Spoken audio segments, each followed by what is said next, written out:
Varet lehtësisht nga kamera se sa është tërhequr uji i cili kishte pushtuar në ditët e para këtë zonë.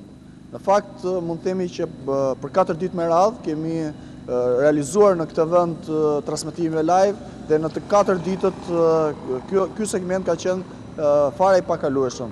Ndërkohë që prej 2 ditësh rruga është e lirë, automjetet mund të vazhdojnë të lëvizin në rrugën nacionale, cila vjen nga Lezhë për në drejtim të Shkodrës deri në urën e Bunës.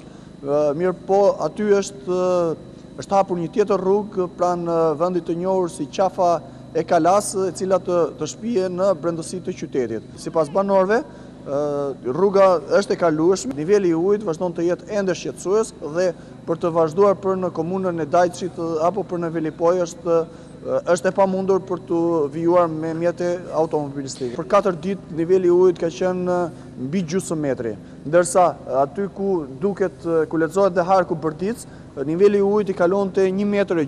Problematikat kryesore janë edhe nga gërryrjet, të paktën është bërë një ndërhyrje e parë në këtë rrugë për t'i shtruar dhe për të mbuluar dhe për t'i bërë këto të kalueshme për automjetet.